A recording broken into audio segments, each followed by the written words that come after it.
चलिए, तो आज हम लोग डिस्कस करेंगे बोर्ड का जो एग्ज़ाम स्टार्ट है, तो उसमें कुछ इंग्लिश के इम्पोर्टेंस क्वेश्चन क्या होते हैं और क्या 4-5 चीज़ अगर आपके पास हैंड ओवर है, मीन्स आपके हाथ में है, तो ईजिली आप इंग्लिश में अच्छे मार्क्स को गेन कर पाएंगे, इंग्लिश में आपके अच्छे मार्क्स आएंगे।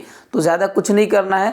आज जो हम बताने वाले हैं इस वीडियो में आपको कि इंग्लिश का वैसा कौन कौन सा टॉपिक है जिसके ज़रिए हम इंग्लिश में अच्छा मार्क्स ला सकते हैं। तो आप जैसा कि देख रहे होंगे गेस्ट पेपर वगैरह जो निकला हुआ है, आप आराम से पढ़ रहे होंगे, उसको तो काफ़ी क्वेश्चन भी भिड़ रहे होंगे। लेकिन इंग्लिश क्या है ना कि इंग्लिश थोड़ा सा काफ़ी एकदम खतरनाक सब्जेक्ट, सब लोग इंग्लिश के नाम से ही डर जाते हैं। तो आज कुछ करना नहीं है, 5 से 6 टॉपिक जो आपको हम देंगे वो आप देख करके रट करके चले जाएंगे। वो टॉपिक आएंगे, आराम से आप लिखिए और एग्ज़ाम में पास कर जाएंगे काफ़ी अच्छे मार्क्स से। तो चलिए डिस्कस करते हैं। यहाँ लिखा हुआ है English important topic for board exam. English में कुछ इंपॉर्टेंट टॉपिक्स है, इस चीज़ को आपको रट लेनी है या देख लेना है। इन सभी चीज़ों को करने के बाद आपका मार्क्स कभी कटेगा नहीं। तो पहला हमारा टॉपिक ये होता है कि जैसा कि आप कभी अगर इंग्लिश का क्लास किए होंगे तो कुछ करना नहीं है, जितने भी चैप्टर आपको पढ़ाया गया होगा तो उस चैप्टर का क्या करना है, एक बार रिवीजन कर लेनी है। रिवीजन करना क्यों है वो समझते हैं। आप आंसर को आड़े तिरछे भी लिखेंगे तब भी वो मार्क्स देगा, चूँकि यहाँ तक जैक वाला ये क्लियर कर दिया है कि क्वेश्चन जो होते हैं वो क्वेश्चन का वो सिर्फ आंसर चाहिए, उसको ग्रामेटिकल एरर से कोई मतलब नहीं होता है। सीबीएसई में होता है तो ग्रामेटिकल एरर को वो देखता है, लेकिन जैक में क्या होता है वो ग्रामर की एरर को उतना नहीं देखता है। तो यहाँ पे आपके लिए प्लस पॉइंट है कि स्टोरी याद है तो आप आड़े तिरछे भी अगर आंसर को लिख देते हैं तो आप आराम से अच्छे मार्क्स से पास हो जाएंगे। बहुत सारे बच्चे बोलते हैं कि क्या करते हैं, हम पेपर वाला ही छाप दिए या क्वेश्चन को ही छाप दिए तभी मुझे मार्क्स मिल गया। क्यों बोला?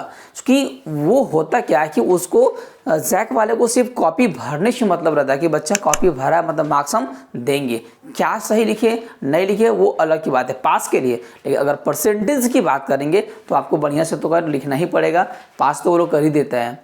तो ज़्यादा कुछ नहीं, जितने भी चैप्टर आपके कोचिंग में स्कूल में पढ़ाए गए होंगे तो उसको एक बार क्या करना है, स्टोरी को रिमाइंड कर लेना है, आराम से मार्क्स वो लिटरेचर में आ जाएगा। दूसरा, पोएम की जब हम बात करते हैं तो एक बात याद रखेंगे कि 4-5 पोएम ऐसे हैं कि उनसे क्वेश्चन पूछता है, कंपलसरी है। जैसे dust of snow, fire and ice, animals, आपका अमेंडा और आपका हो गया बॉल पोएम। ये कुछ ऐसे पोएम है जिनके पोएम का नाम भी पूछेगा और साथ में उनका जो पोएट है उनका भी नाम पूछेगा। तो 2 नंबर आपको फ्री मिल रहा है सिर्फ पोएम का नाम याद रखने से और पोएट का नाम याद रखने से। तो और उसका स्टांजा भी थोड़ा सा पढ़ लीजिएगा ताकि आप गेस करके पकड़ सकें कि हाँ ये उस पोएम से दिया गया है। ये बहुत ज़रूरी होता है। तो पोएम्स को भी एक बार 4-5 पोएम जो नाम बताएं वो रीड कर लीजिएगा, इंपॉर्टेंट है। अब हम बात करते हैं ग्रामर की दुनिया में। वो तो आपका लिटरेचर था, इंग्लिश बुक का था, वो तो हो गया। अब हम बात करते हैं ग्रामर हमारा क्या क्या आता है। सो ठीक है, तो ग्रामर में जो होता है टेंस, बहुत ज़रूरी टेंस होता है। फिल इन द ब्लैंक्स आता है, कोई वर्ब को चूज करने बोल देता है, तो इन सभी चीज़ को भी याद रखेंगे। तो हमारा पहला टॉपिक ग्रामर में खास करके क्या हो गया, ग्रामर में हमारा क्या हो गया, टेंस। तो टेंस को कर देंगे और टेंस को मिरेकल इंग्लिश क्लासेस का साइट जो है आपका डाल दिया गया है, आप जाकर के उसमें विजिट भी कर सकते हैं। दूसरा हमारा क्या हो गया, वॉइस, मीन्स हाँ बिल्कुल वॉइस। उसके बाद थर्ड है नरेशन एंड फोर्थ है रिमूव टू। उसके बाद फिफ्थ है लेटर, 6 है एप्लीकेशन,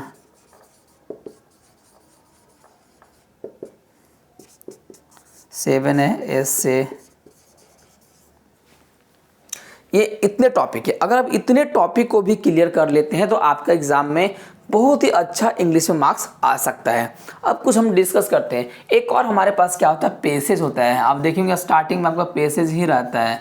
तो पेसेज में कुछ नहीं करना है, पेसेज को अगर आप नहीं भी जान रहे तो कोई ना कोई स्टोरी आप जरूर पढ़े होंगे बचपन में, तो ज़्यादा हार्ड पैसेज रहता भी नहीं है। उस पैसेज को आप 2 बार पढ़िए, ज़्यादा नहीं, 2 बार पढ़िए और क्वेश्चन को देखिए क्वेश्चन क्या बोल रहा है, कुछ ना कुछ क्लू आपको ऊपर से मिलेगा और आप आराम से उसको फिल कर पाएंगे। तो पैसेज ईजी होता है लेकिन हम लोग बहुत कभी हार्ड ले लेते हैं, इसके लिए ही कठिनाई होती है। 2 बार पढ़िए और उसको समझिए, देन उसका आंसर दीजिए। डिस्कस करते हैं टेंस की। टेंस में काइंड से नहीं पूछेगा, ना ही कभी टेंस के कौन सा रिकॉग्नाइजेशन है वो पूछेगा। पूछेगा क्या, तो पूछता ये है कि फिल इन द ब्लैंक्स कर देगा। अब बोलेगा कि यहाँ पे एक कोई वर्ब को डाले, अब जो भी फिल इन द ब्लैंक्स देते हैं वहाँ पे वो कर देगा, या तो 4-5 सेंटेंस देंगे और बोलेगा ये कौन सा टेंस है वो बताइए। तो ये सब चीज़ें वहाँ पे आती है। वॉइस सिर्फ और सिर्फ चेंज करने के लिए ही आता है।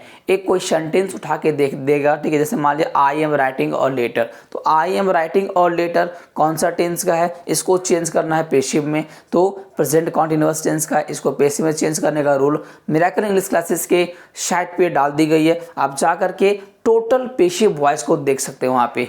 तो जो नहीं अभी तक गए होंगे एक बार ज़रूर विजिट कर लेंगे अगर इंग्लिश में अच्छा मार्क्स लाना चाहते हैं तो। अगला हमारा है नरेशन का टॉपिक। ये तो नहीं डाल पाए हैं क्योंकि काफ़ी व्यस्तता रहा है, लेकिन नरेशन आप ज़रूर देख लेंगे क्योंकि इसमें भी चेंज करने के लिए आता है। और नरेशन में चेंज ज़्यादा से ज़्यादा change of person, change of tense and change of other word, ये 3 ही देखिएगा, उसके 3 से ज़्यादा पूछता नहीं है। अगला आपका है रिमूव टू। रिमूव टू का मतलब होता है इस टू को हटाना पड़ता है, तो एक जगह पे हमारा क्या आता है, शो लगता है, और एक जगह पे क्या आता है, दैट लगता है। तो इस टॉपिक को भी आप कभी न कभी ज़रूर पढ़े होंगे और ये 1 नंबर का पूछता है, कंपलसरी है। तो इस चीज़ को भी आप देख करके ही जाएंगे, ज़्यादा अच्छा रहेगा, नोट कॉपी होगा और बेटर आपके पास। उसके बाद लेटर की बात करते हैं, तो लेटर का भी एक वीडियो फॉर्मल का, इनफॉर्मल का सब हम डाल चुके हैं, तो ये भी मिरेकल इंग्लिश क्लासेस के साइट पे डाल दी गई है। इसको भी जा करके उसके फॉर्मल को ज़रूर देखेंगे, फॉर्मल इनफॉर्मल दोनों को देखेंगे और साथ में फॉर्मेट भी डाल दी गई है। तो फॉर्मेट को याद कर लेंगे, फॉर्मेट याद करेंगे, फॉर्मेट वाइज लिखेंगे तो नंबर एकदम 100%, अभी क्या 5 नंबर कर दिया आपका, ठीक है, तो 5 मार्क्स मिलेंगे ही मिलेंगे। Now the next application. कभी कभी क्या होता है कि एक एप्लीकेशन छोटा सा डाल देता है लेटर के साथ में।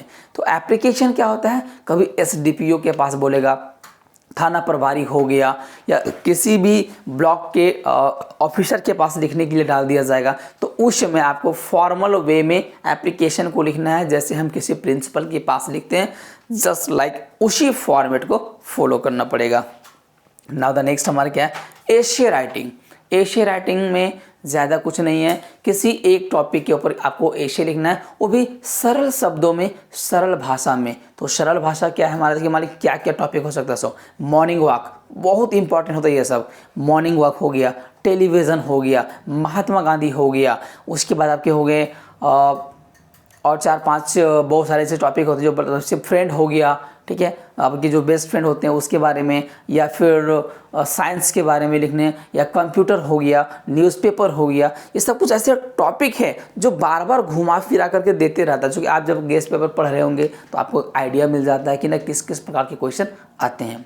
तो इन सभी जितने भी टॉपिक्स के बारे में मैंने डिस्कस किया, इसको एग्ज़ाम में जाने से पहले, चूँकि आपका 29 तारीख को एग्ज़ाम है इंग्लिश का, तो अभी आपके पास काफ़ी समय है, आप बढ़िया से तैयारी करके जा सकते हैं। जिन जिन टॉपिक का मैंने नाम लिया, इन टॉपिक को आप रिवीजन कर लेंगे, कहीं भी समस्या नहीं होगी। यकीनन मानिए, अगर इतना आप पढ़ लेते हैं तो इंग्लिश में अगर 70 से कम आ जाता है तो मेरा नाम ले लीजिएगा, 70 से कम कभी नहीं आएगा। लेकिन हम जिस प्रकार से आपको रिवीजन करने बोले, जिस प्रकार से पढ़ने बोले, वैसा आप कीजिएगा, तब जा करके कुछ नहीं, लिटरेचर में जितना बोला गया वो कर लीजिएगा, बाकी इन सभी टॉपिक को आप पढ़ लीजिए, रट लीजिए, मार्क्स कहीं जाने वाला नहीं है। धन्यवाद।